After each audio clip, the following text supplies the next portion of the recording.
This is TWiT. Well, there's plenty to talk about. We on Sunday, I tried to make TWiT as long as possible. We were waiting for the judge's decision, but as long as I waited... Wasn't that the best? I was reading the thread live on Twitter, and it was like watching a really slightly angry, slightly disappointed, really like parent talking to two kids. It's like, no, Timmy, you knew that was his bagel. No other Timmy, you know that you weren't allowed to put that there. I think that's actually the role of the judicial system in our country. They're the parental figures. So the judge ordered put a stay on the TikTok ban. What do we have to say about that? Anything? First, again, opening salvo, something that's going to get really, really complicated, because as the question that's been on everyone's minds to begin with is that on what authority does the government have the ability to simply ban an app without basically pulling in a lot of legislative support? The judge pointed to due process, basically. There's no due process. Exactly. You can't just say, I don't like it. Right. By the way, the opinion was issued under seal for some reason.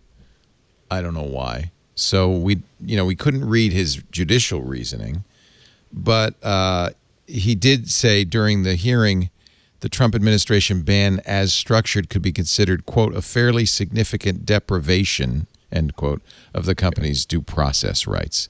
That's, the least of it, but yeah. You can't just decide, I think it's Chinese, so I think it's bad, so we're going to ban it.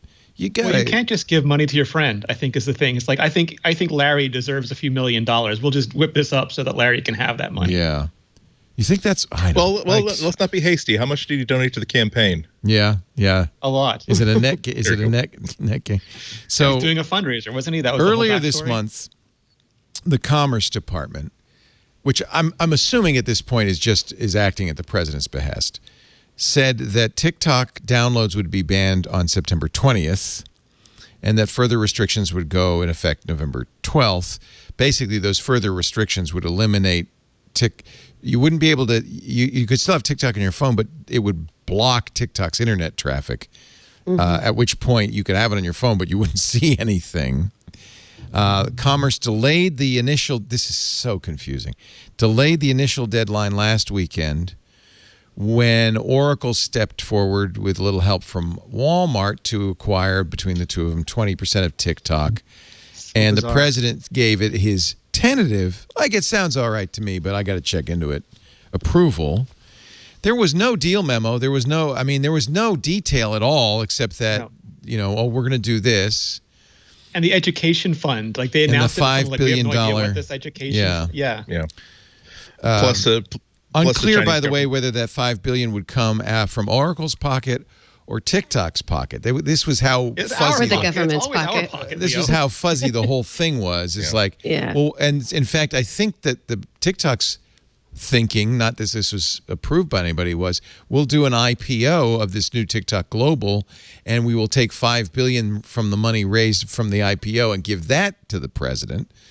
I'm sorry, not the president, the Treasury Department, on behalf of the president. And then, but I think that was TikTok's understanding. I don't think it was the president's understanding. Yeah. But anyway, no, it's completely unclear. The deal is just kind of floating around. So the judge, I guess the judge now, by saying that, and the Commerce Department, by the way, said they would comply. And notice TikTok is still on the App Store. The Commerce also said our order is fully consistent with the law and promotes legitimate national security interests, which, by the way, could very well be, and the government's going to vigorously defend its order. The algorithm is the biggest danger, probably more so than the data, and they totally took that off the table weeks ago, and nobody even mentioned it. Nobody blinked. That's because no one has said what the danger is. So we've talked about this. I'm trying to break it down in my head. There's two, I would say, presumptive dangers. One is that the Chinese government could use the data TikTok has about its users somehow. They could say to TikTok, hey, I want to know where Leo Laporte lives. That's one danger. To make a social graph of American citizens. Or make a social graph. The other danger is that they would use it, and actually this seems more likely, but anyway, that they would use it as a propaganda arm, kind of a radio-free China. In any event, there'll still be a trial. This is a temporary injunction. Two things, by the way, Facebook has been caught doing, but they are in no way being regulated. We're just targeting a company, not a business practice here. Well, that's a question I might ask you all. It's one thing to give it to the Chinese government, a presumed, I don't want to say enemy, but opponent. Another thing to give it to an American company, Facebook. But from the point of view of the end user, just protect me from everybody. Well, and Facebook could be used to propagandize not just by the Chinese government, but by the Russian government, by anybody who wants to. They've admitted Facebook has been weaponized. They've admitted they make us sad. Yeah. They've been caught doing that, manipulating our emotions with their newsfeed. Not only that, but revelations just a couple of days ago about, at least in the 2016 elections, about how operatives of one party, shall we say, were using targeted ads to basically say there are some people that we want to encourage to vote. There are some demographics that we want to discourage to vote. So we're going to target ads specifically to basically keep one group of people at home, another group of people coming in through rain and sleet and dark of night.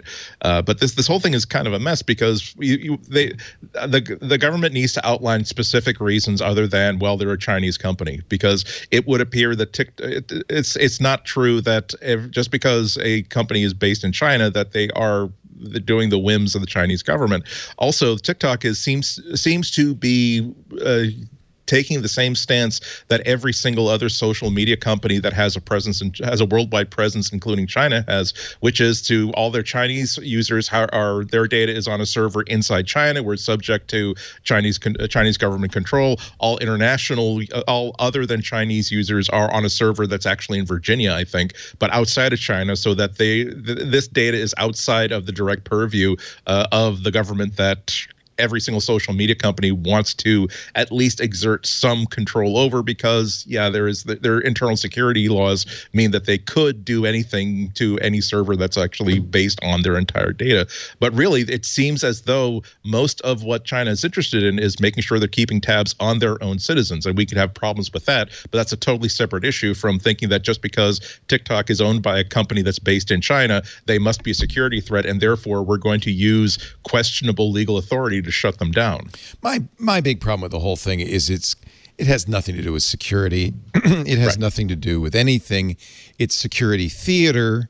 Look, nobody denies. I think it's very clear that we are in a little bit of a kind of, I don't know what kind of economic Wild West and propaganda struggle. No, I'm talking about our relationship with China. In a struggle with China over a number of things, their human rights record with the Uyghur Muslims, their Belt and Road Initiative, which is attempting to assert its soft power, its economic hegemony over much of the world, nothing that we would ever do. So there, and perhaps even as a kind of hot opponent with cyber warfare, I don't think that anybody reasonably thinks the Chinese are going to invade our shores or anything like that. But they're clearly there's tensions there. It seems to me the kinds of tensions that will require a lot of strategic thinking and diplomacy and negotiation and long-term thinking. And so it seems like banning an app is the silliest way to address something that is much more complex and in fact has no relationship with any of the issues that we're really struggling with China, except that it might piss them off, which is exactly. Like that's one of the biggest bummers, because it's like this wins nothing for the United States, doesn't make us safer, doesn't make us more free, doesn't tackle any sort of a human rights problem that we are taking issue with. It is simply a fight just to create the PR that some of us are being tough. The appearance of being tough, and as given opposed to the actual reality of thinking about this. It's a shakedown too. Yeah, right. Exactly. And the Chinese government has also said, basically, made their annoyance very heavily known that this is a power grab so that an American company can buy equity in a very successful Chinese company, basically steal equity away from a Chinese company, which obviously they can take an issue with. Yeah. That's just, and that's just why the stupid. Chinese government said, well, you can't have the algorithm because, and just as we have done Right. in the past, that is of real, perhaps even military value. So you can't have that, but you can have the assets of the company because it's just freaking TikTok. Who cares?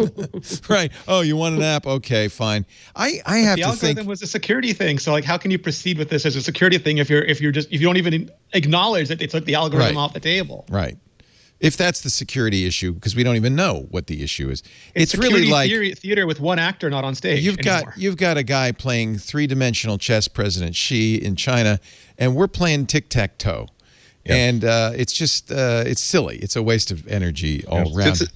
This is one of the more annoying things that the more I read about how government works, or excuse me, when it's working well, it's that there are the people who come and go, the people who are elected and are not elected or come out of term limits. But then behind the scenes, across the street from the White House, across the street from Congress, there's always been here's the office where the people who have been at this job and focusing just on this issue of Chinese-American economic relations for 10, 20, 30 years. And when someone new comes on board, they learn from experience of 10, 20, 30 years of experience in this job. And so when a government official who has the power to create policy needs some information saying, hey, I'm really concerned about TikTok, what would be the repercussions if we were to make a move against this company? Someone with 10, 20, 30 years worth of experience can say, I can tell you, here's the book, here's exactly how this is going to play out. You can fast forward to the very end because we will tell you